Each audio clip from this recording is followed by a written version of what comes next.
Welcome to the Notary News channel. This is a forum for all things notary and some things not. Please be sure to like and subscribe so you can receive notifications of the latest videos posted to the Notary News channel. My name is Desiree Roman Rodriguez, and I'm a subject matter expert in all things notary in the state of Illinois. I'm also an enrolled agent credentialed by the Internal Revenue Service to prepare taxes and represent taxpayers all the way up through the U.S. Tax Court. This week on the Notary News channel, I'm going to be discussing some of the biggest blunders that people make on their tax returns and some of the assumptions that people think is okay to do when they are self-preparing their tax return. One of the most common mistakes that I see when people are trying to file their tax return is they don't have an updated identification. For e-filing your tax return, you are required to have a valid state ID or driver's license, and that identification should have your most current and recent address. Most states require that you need to update your driver's license or your state ID within 10 days of moving to a new location. I have seen identification that people have had for years with the incorrect address. I've seen people who have purchased their own home and still have the address on their license from an apartment they lived in 2 or 3 years prior. You have to make sure that your address information is updated. Otherwise, you're asking to have a lot more documentation in order to prove your current residence. Another big mistake that people make when they're filing their tax return is that they're in such a hurry to file the return so that they can get their refund, but they do not wait to receive all of the tax returns that they're supposed to file. And very often, I have filed tax returns for people who come back a week or two later and say, "Oh, hey, I got this. Can you add it to my return?" No, I cannot. You're going to have to wait for the IRS to either make the correction if they find the error, or once they issue you a refund, you cannot cash that refund, and you're going to have to amend the tax return to make sure you're entitled to all of that refund. If you amend your return and find that you're not entitled to all of that refund, you have to send it back. And the sooner you send it back, the better. Because if you hold on to a refund that you are supposed to give back to the IRS, you're going to have to pay the IRS interest for that money that you didn't return. Another big mistake I see on tax returns are people who file for personal property taxes and assume that their car registration or vehicle registration fees are automatically tax deductible. Even though a lot of self-tax preparation software programs ask you for this information, because you're the one that's preparing your tax return, you have to know the laws in your state. And your state may not have personal property tax deduction, or your vehicle registration fee may not be eligible for property tax deduction. You have to double check and make sure that you qualify for this deduction.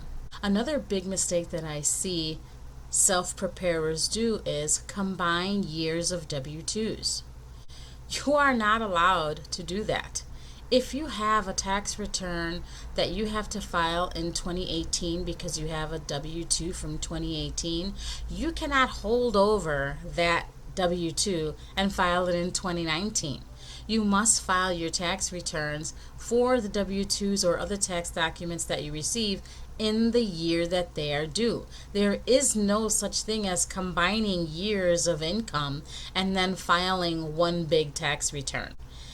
A lot of people who have done that and have not been caught by the IRS continue to file this way. I did have a customer who said, "I've been filing that way since I was 18 years old," and he was well into his 30s. Well, if you have a tax return that doesn't get on the IRS's radar, you may get away with that for several years. But the IRS is hiring third-party vendors to help them crack down on people who do those kinds of things. And eventually, they will catch you. And when they catch you, they have the right to go back as far back as the first tax return you have ever filed to investigate fraud. And if they find that you have done fraud in any of those prior year tax returns, you will be liable for penalties and fees and interest all the way back to the very first tax return if that is what they find. File your tax returns with your tax documents in the year that you receive them. I can't stress this enough. There is no combining tax documents from one year to the next. Another big mistake or misconception that self-preparers have is they think that once they are married, that one taxpayer can file head of household to claim the kids and get the earned income credit, and the other taxpayer just files a single tax return. There is no other filing statuses for married people other than married filing jointly or married filing separate. There is no he's single, he's claiming his kids, I'm going to file head of household, he's going to file head of household. There is no mixing and matching of filing statuses when you're married. You either are filing married or you are filing separately or you are not married. Only if you are not married, then you can use other tax statuses.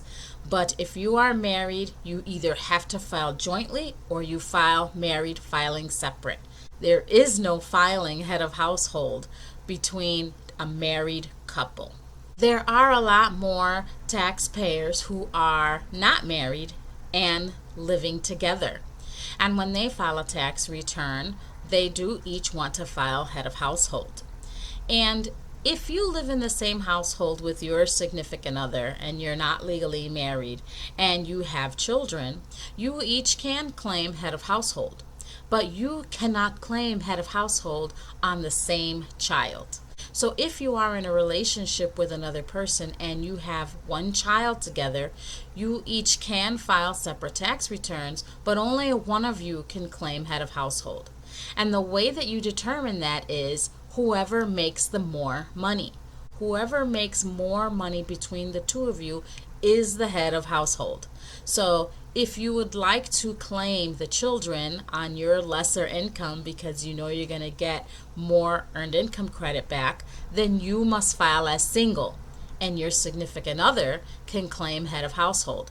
And that's going to be a very smart way to file your tax return because the person who's filing single has made more money and obviously would qualify for less earned income. So the head of household status would give them a bigger tax deduction. So that is the way that you're going to want to file.